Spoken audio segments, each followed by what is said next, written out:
पिछले कल ही भारत ने इंटरनेशनल कोर्ट ऑफ जस्टिस में अमेरिका, फ्रांस समेत 13 देशों के साथ मिलकर रशिया के खिलाफ वोट किया था। हालांकि प्रेशर तो वेस्टर्न देशों का बहुत ही ज्यादा था, लेकिन आप सोचिए कि इस पूरे विवाद में पिछले 22 दिनों में यूएन में जो भी वोटिंग हुई सब में भारत ने अब्सटेन किया था। पिछले कल भारत ने पहली बार यूक्रेन का साथ दिया था। इसके लिए इंटरनेशनल कोर्ट ऑफ जस्टिस में भारत के जज जस्टिस दलवीर भंडारी और इंडियन गवर्नमेंट की सोशल मीडिया के ऊपर काफी आलोचना भी हो रही थी कि यूक्रेन का भारत के ऊपर बयान आ गया है। लेकिन इसी बीच ब्रिटेन का भारत के ऊपर एक बयान आ गया है जो आपको और भी निराश कर सकता है। रेफरेंस के लिए आपकी स्क्रीन के ऊपर बिजनेस स्टैंडर्ड के आर्टिकल का स्क्रीनशॉट है, जिसके मुताबिक यूनाइटेड किंगडम यानी ब्रिटेन की ट्रेड मिनिस्टर एने मारी, उन्होंने भारत के बारे में कहा है कि हमें भारत के रवैये से काफी निराशा हो रही है। सबसे पहले तो मैं आपकी जानकारी के लिए बता दूं कि भारत और ब्रिटेन दोनों देश काफी लंबे समय से फ्री ट्रेड एग्रीमेंट या एक ट्रेड डील साइन करने की कोशिश कर रहे हैं, जिसके लिए नेगोशिएशंस यानी काफी लंबे समय से बातचीत चल रही है। ये ट्रेड डील भी अंतिम दौर में मानी जा रही है।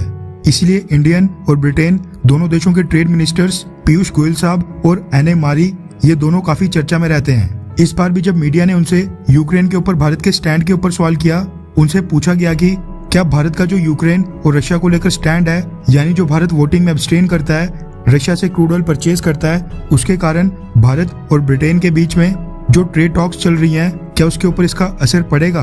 मतलब कि क्या भारत के रशिया का साथ देने के लिए ब्रिटेन भारत के साथ ट्रेड डील्स की टॉक्स को फिलहाल के लिए बंद करेगा या फिर नहीं? इसके जवाब में ब्रिटेन की ट्रेड मिनिस्टर एने मारी ने बोला कि हम भारत के स्टैंड से बहुत ही ज्यादा डिसअपॉइंटेड हैं। यानी भारत इस विवाद को लेकर जो भी कर रहा है उससे ब्रिटेन काफी निराश और मायूस है। एने मारी ने आगे कहा कि लेकिन हम अपने इंडियन पार्टनर्स के साथ काम करना जारी रखेंगे। उन्होंने कहा कि भारत ब्रिटेन के लिए बहुत ही इम्पोर्टेंट यानी जरूरी ट्रेड पार्टनर है। हम ये सुनिश्चित करने के लिए दुनिया भर के देशों के साथ काम करना जारी रखेंगे कि पुतिन भविष्य में इस युद्ध को फंड करने में असमर्थ हों, यानी रूस आर्थिक तौर के ऊपर इतना कमजोर हो जाए कि रशियन प्रेसिडेंट व्लादिमीर पुतिन के पास इस तरह के वॉर्स लड़ने के लिए कोई फंड ही ना हो। मतलब कि अब भारत अपनी फॉरेन पॉलिसी के फैसले ये सोचकर करेगी कहीं ब्रिटेन हमसे नाराज ना हो जाए, और जब भारत चाइना का कॉन्फ्लिक्ट सामने आए तब यही ब्रिटेन कहेगा कि ये तो इंडिया और चाइना का इंटरनल मैटर है, दोनों देशों का बाउंड्री डिस्प्यूट है और दोनों देश इसको शांति से सुलझा लें। ब्रिटेन ने जर्मनी को तो कुछ नहीं बोला, जबकि जर्मनी आज भी रशिया से क्रूड ऑयल, गैस और कोल परचेज कर रहा है। रशिया की असली कमाई तो जर्मनी करवा रहा है। जर्मनी ही रशिया के इन्वेजन को फंड कर रहा है। उसके विरोध में ब्रिटेन और अमेरिका एक बात तक नहीं बोलते हैं, लेकिन भारत को बताएंगे कि भारत रशिया का साथ देकर इतिहास के गलत साइड के ऊपर खड़ा है। यह भारत के कदम से इनको बहुत ही निराशा हो रही है।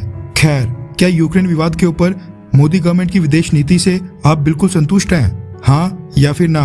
नीचे कमेंट करके अपनी राय जरूर बताएं।